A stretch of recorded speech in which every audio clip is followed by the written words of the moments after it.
why don't we do a podcast about creating a theatre company? I wasn't sure then whether that was the date or the name of the play. We don't want to be in competition with any of the groups that are already out there. I know it is amateur theatre. All very, very talented people. Yeah. The more exposure you can get to everyone, the better. Hi, welcome to this week's podcast. I'll tell you what, number 10. Is it? It's number 10. No yeah, way. yeah. I would have thought that, you know. I know. I would have thought maybe like 6 or 7. Yeah, no, 10. Halfway to our I know. initial. We want to do 20.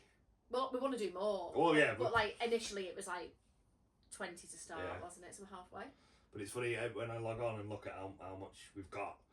It's dead weird going from like we only had 2 or 3 and we weren't released yet to now like there's 10. Well, this is the 10th one, so there's 9. Yeah. We're gonna release one on Wednesday. Yeah, sorry, I'm full of a cold. He's poorly sick. Poorly sick, but I've come out to do this because today we've got another interview. We have. The last interview was with Robert Littler from VML. VML. Robert, sorry mate. That's Rob. very from Mr. Rob. Littler. Rob Littler from VML. His Sunday name. Yeah, that was a quite good interview actually. It was really interesting to hear. He had a lot of insights into stuff, and I'm like, oh yeah. Yeah. I mean, I've like you said, I've known Rob for quite a while, but there was bits that he was talking about that I'd either forgot or wasn't aware of. Yeah, it was really. To be fair, I could have carried on listening to him for longer. The more the podcast, it's like a little mine of information. Yeah, like everyone knows, I'm quite stuck with the time scale of what we're doing. So we did actually speak for 55 minutes. I think the conversation was. Yeah. But again, we could have gone on for more things. Yeah, definitely. So maybe we need like a take 2. Not take 2, like a. I know what you mean. Episode. A second one. Yeah, that's the one. Yeah. Let's look into that. The scope for that. Yeah. So, but tonight we've got. You haven't said, have you? I don't know. Have I done the same? I don't know. Tonight we've got Michael Pirks. Yay! So Mike heads up Soup, but is also involved with other societies. So his interview will be like multifaceted. Yeah, I wonder if he'll dish the dirt on any. Oh yeah, let's tell him we're not recording. Yeah, no, we can't do that to him. We can't do that. No, it's all off, mate. It's all off. No, I think it'd be a really good interview. Yeah, so we are both involved in Soup and have been for, I have for 2 years. You're 1 year now. I was there when it first started, and it's let's let Mike explain everything. There's no point in us doing it. So without further ado, Michael Pirks, everybody. Hi, Mike. Hello. Good evening. Salutations to you all. So, Mike, you are the head honcho of Soup Productions, are you not? Allegedly. So tell us all about. So my official role is creative director. So it's basically a modern version of chairman. It's essentially what my role is. So Soup Productions was set up in 2017. It's set up as a way to encourage original productions, original writing, give people experience of not just performing, but also, writing their own shows, having a go at directing stuff, doing backstage stuff, learning about the backstage side of it as well. Because I think sometimes when in Amdram that gets a little bit lost because people want to perform naturally, which is brilliant. But obviously the things that happen behind the curtain are just as important. So we kind of open that up. We've done a lot of shows over the years, and then we came back properly last year after a long break following COVID. We came back with Little Red, and then we've done Smiler, and we've just done Chicken as well. So we've come back, and we seem to be getting bigger by the year, as the year goes by, which is fantastic. Cool. Fabulous. I mean, we both know how Soup's doing because we're in it. Are you?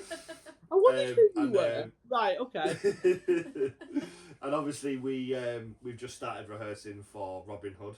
We have. That's very exciting. Which was our first rehearsal back was last week. It was. That. Robin Hood's a bit shit though. Sorry? She just said Robin Hood's a bit, and she used a naughty word. Yeah. He's a bit like an overdone pudding, really, isn't it? It's about like, calm it down, love. Like, come on. Put some more energy into it, Rid. That's all we ask. Come out of yourself. And you know what? I've been accused of many things, but putting less energy, like not putting enough energy into something isn't one of them. I've never had to give you a note when I've said, put more energy into something. If anything, I actually said to him last week, I said, I need to bring you like a crash mat or something for when you're flinging yourself on the floor. Well, there was a bit in it, which I don't know if it'll make it to the final stage. You probably will do, because I think it's hilarious. There's a bit in it where Riddie just face planted into the floor last week. Of course, everyone went, oh, but it did look really good. But I do weep for your joints. So you're doing it again. Yeah, for your I do weep for your joints and your bones and everything about you. To be fair, I went home last Wednesday and I was fine. I thought I'm fine. It's all right.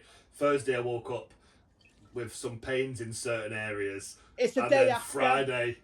The day after the day after was terrible. Friday was awful. Awful. It I was is going, awful, have I got a bruise here? It is awful though, because you do that thing of you do it and you dead chuffed with yourself. You're like, yeah, I danced all night and I did this and I threw myself around and I am younger than I look and stuff like that. And then 2 days later, you're like going, oh.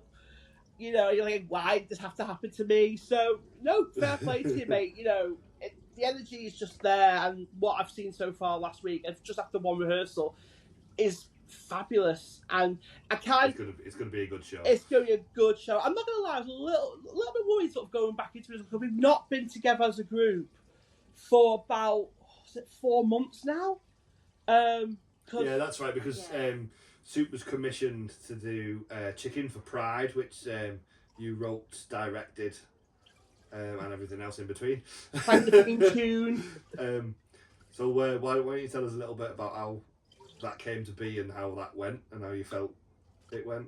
Oh, okay. So Chicken was a huge opportunity. I've been invited to go to a meeting with a group of other LGBTQ plus members of the community, and there was a talk if they wanted to make Pride bigger and have more content, and then they said we're offering commissions for work. So I merrily threw Soup's name into it, and I just had this idea of doing a multi-generational story, which is about the perspective of an older gay man and a younger gay man. And I thought, how interesting would that be? So I sent off the pitch, and I thought that'll be the end of it. I thought, we probably won't get it and whatnot. And then it was discussed amongst a group of those community members, and they said it was a brilliant idea and it was something that they wanted us to look into. So, yeah, then I had a meeting with Jake Lycan, who's the community productions person. Yeah. And then I wrote the script in about 3 days. There wasn't a finished script. I've had the idea for about 12 years, but it just wasn't a finished script. So I booked 3 days off work, then had to go and find a cast, and we had to do it in about 7 weeks. It was very, very, very tight, very tight. But luckily, we found 2 amazing actors in Lewis and Ian, and they just brought everything to every rehearsal. And then the way. That was an amazing experience, and one that I'm glad that we went ahead with. I'm proud of the fact of how it was received. It's been overwhelmingly positive, the reception, not from members of the public, from other people in the Amjam world. Reviewers have been to see it. People much higher up in Warrington.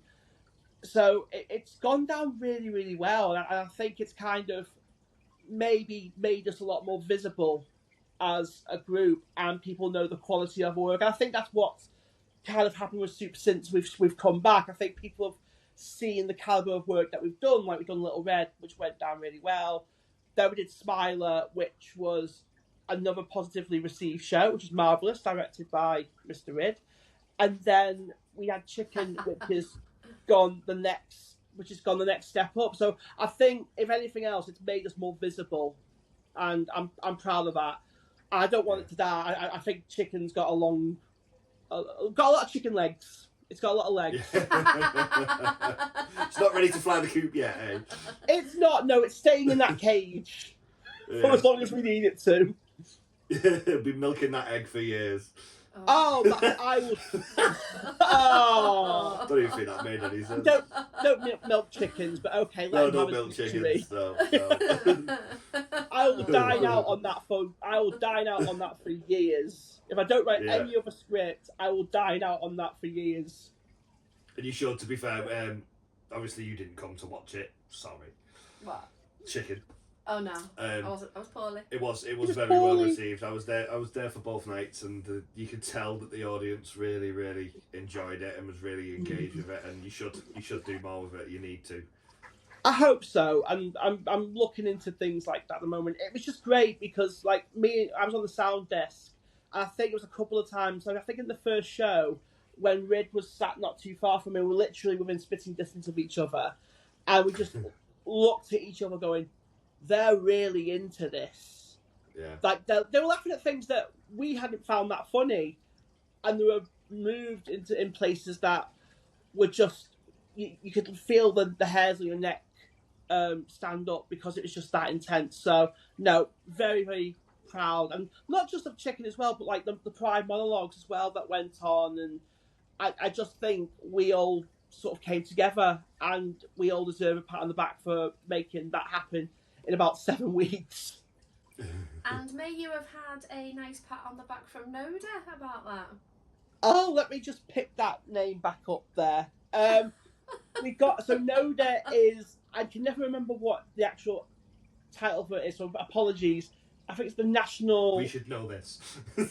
I should know this, but Noda, so Noda come and review shows in the Northwest. The Oscars of the Amdram world. The Oscars, the BAFTAs, and the TV Choice Awards of the Northwest Amdram world. So they come and watch, and they come and review shows very honestly and critique everything. And then we signed up to Noda earlier this year, and that Chicken was the first show that they came to see. And I mean, obviously, I base the feedback more on on everyone that comes to see it, because ultimately they're people that have bought tickets and whatnot. It's nice to have lovely reviews, but I don't think you can just live by the reviews, because I think if the review isn't as good, it could then just drag you down compared to like the 400 other plus people that have been to see it and said very, very nice things. But I think for Chicken, when I got that Noda review, it was kind of like, it was the cherry on top of a very well commented piece of cake. Just everyone has been wonderful about it. It was like a gâteau. It was just like everyone was so lovely about it. I think Noda was just kind of like, we kind of got Noda's approval. And I'm not gonna lie, when I read the review, I did have a little weep to myself. I did. I was chuffed with everyone. I was chuffed with, and again, it was that visibility thing. It was just, I think Noda. That was our first show being reviewed by Noda, and I just thought they know we exist now, and they know how good we can be. And I felt like we as a group now can sort of stand up amongst the other groups that are out there, which is wonderful. So obviously we know, but our listeners, viewers, watchers, subscribers don't Watchers? know. Do you want to? I don't know, viewers. I don't know what the right word is. Subscribers, viewers. Do you want to explain about Robin Hood? So what we're doing, when we're doing it, where we're doing it, all that. Fabulous. Yeah. So Robin Hood takes place on the 29th and 30th of November, and it takes place at the Pyramid Arts Centre. It's at a slightly different venue, which is in Warrington, because the pyramid's currently being done up, being renovated, which I can't wait to see. Yes. So it's in a temporary space, but it is in Warrington It's in Warrington Town Centre. But it's going to be an absolute laugh. I think if you came to see Little Red, you'll absolutely love Robin Hood. The comedy, it's fun, it's big, it's colourful, it's daft. We've got songs in it this time. We're throwing a few songs into it. So I'm very happy with that. The cast are very excited. The cast have been waiting to start on this since the dawn of time. So it's nice to actually sit together and actually start work on it. So that's at the end of November. Tickets will be on sale shortly. So, keep following the Soup page. There's loads of content that is going to go up as well. So, yes, it's all very, very exciting. And we've got a really talented cast. And I'm very lucky that I get to work with some wonderfully creative, funny people who just add to the script at every opportunity. So yes, definitely come and see it. And then we've got other plans for next year, which watch your space. Ooh, we don't even know that. We don't even know. No, you don't. Absolutely not. No. You've made me a little squeaky. But the hope is potentially that we'll expand the shows and we'll do a few more, and hopefully, we might get another commission through Pride next year. Who knows? But yeah. I think now Soup's kind of got its foot in the door, and we've basically pushed the door open. Now we just want to kick it off its hinges and say, here we are. So, what would you say within the Amdram world has been your biggest challenge to date? Oh, in the Amdram world. Okay. So I think the biggest challenge for me is because I'm not naturally a singer or a dancer, and a lot of these Amdram groups, do a lot of musicals, and they're wonderful. And I've been very lucky that I've been cast in stuff, essentially non-singing roles, which I'm quite happy to do. But yes, I think I found that a challenge because I have to sort of compare myself to other people and go like, oh, well, I'm not going to go for that because they're much more pretty and much more talented and make a much more better Sandy from Greece than I ever would. So I think it's that. Never doubt yourself. Eh? Never doubt yourself. Never does. I could be a good Sandy, just putting it out there. 100%. But I do think as well as with the main challenge with most Amdram groups is its sustainability. It's getting people to come and see it. It's getting people to come and see shows, because I still feel that we are having a knock-on effect from COVID, and that was about 4 years ago when theatre just flat out stopped. And I think we're still... Amdram groups are still kind of struggling with that a little bit, because it's hard to try and find a new audience because there's just so much content out there. But I think it is about picking the right shows. It's knowing what your members want. It's knowing what your audiences want. And also, it's about staying true to yourself as a group. Know what you can do well and build on that. But yeah, I would say for me, it's the biggest challenge is, first of all, is your own self-confidence in performing. But also sustainability, to just keep yourself visible and going out there as a group and try and do new things. So, on the flip side of that, what would you say has been your biggest success within the Amdram world? Oh, I've had a lot. I've done. It's weird. It's weird. Mr. Modest. Yeah. Some of it good, some of it a bit questionable. But I do think that. I think the biggest success I've had is, first of all, is the friends that I've met through these other groups. It's a Teen Theatre group where I met a lot of my friends who I'm very good friends with now. And then I went on to Encore, and I've been involved with other groups, and obviously Soup came along. So the biggest thing I'm proud of is just the level of friendships that I've made through these Amdram groups. And also I've been lucky enough that I've been cast in some really, really good shows that would never normally have happened. So at least then, when I'm much older, and I'm like sitting in my chair, and my balls in my shoes, I can go, I was in Oliver. I'm going to cut you saying don't cut that. You can bleep. You might have to cut that. It's We're fine. not cutting it. You're not cut. No, that's a quote from me. But yeah, I'm very lucky that I've got to do. But also, I've got to work on committees as well. Like I've been involved with a lot of committees with Amdram groups and stuff like that, and that is hard work. I think people don't tend to understand how big a job it can be on a committee. It's very full on. It's very full on. But yeah, it's very rewarding, and also I think it's kind of taught me how to find my voice a little bit, because like when I started out on these committees, I've sort of just kept myself to myself and I'm like, I don't know what I can say and stuff like that. And then just through just pushing myself out there and giving myself more opportunities and making myself a bit more dependable, I think that's how I've built up my voice. So that's a very garbled answer. I'm very sorry. No, it's all right.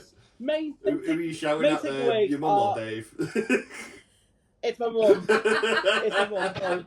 I've been interviewed. She's talking to the dog, and I'm like, oh, don't talk to the dog. I'm on with Real. Shh. Real that's speaking to me. I'm being filmed. We will be cutting that out. No, fine. It's great. It's not. So just to go back to the original question, I've gone really red now. Yeah. So what is your most embarrassing moment in Amdram?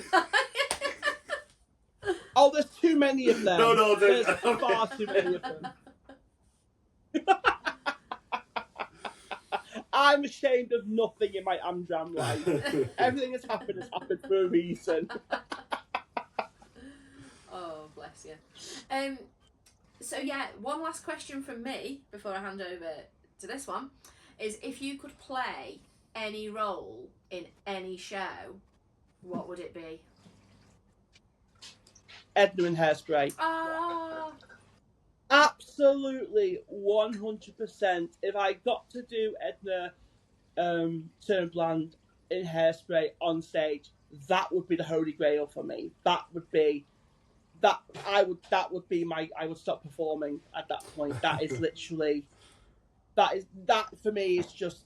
I mean, there's loads of like other parts and other things which I wouldn't mind doing and stuff like that. Like I think Fagin is another one, but Edna I just think is a gorgeous role, and it's very me, and it's big and bright and bubbly and stuff like that. Aww. So yeah, Edna Turnbland.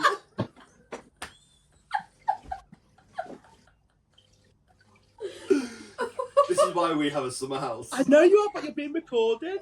Oh, sorry. Love it, mate. I love it. I love it. Oh, bless her. God love her. God love her. Well, let's make your Edna dream happen. Yeah. I hope so. Again, that's a show that's not done very often round here. No. So hopefully one day. But at the moment, I'm happy just doing what I'm doing. Good. I haven't got any questions. I was on question duty today. Yeah. So is there anything? Yeah, I was on question. So is there anything else you want to say to the subscribers or anything before we leave you to carry on with your evening? Just keep listening to Real Theatre Productions. I've listened to pretty much every episode since it started. I think what you guys are doing is absolutely fantastic. I think it's a great service that you're doing to all the other groups in the local area, and I think it's something that no one else has tapped into.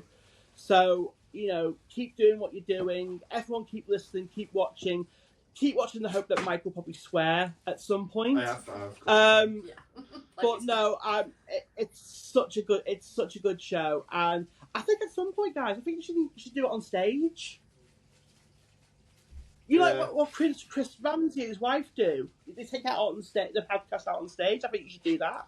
Yeah, but we kind of do it here so we can edit it, because I've got a bad mouth and sometimes don't think about what I say before I say it. That's why people would pay to come and see it. Yeah. The elements. I know I would. Yeah. I was gonna sit on stage and go.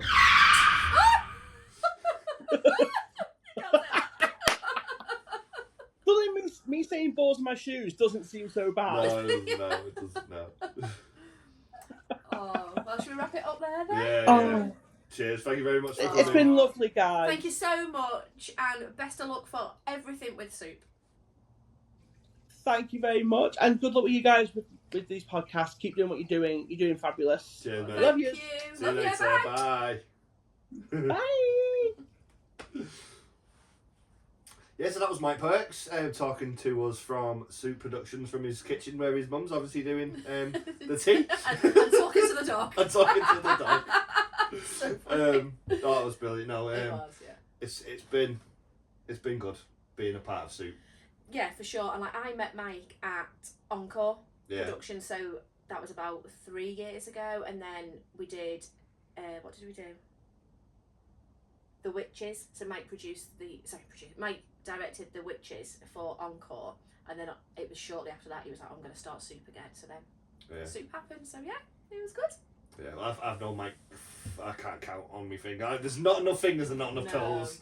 The amount of years I've known him for. So yeah, no, It was nice that. it was Nice good. interview, Nice that. to have him in. Oh. Right So then.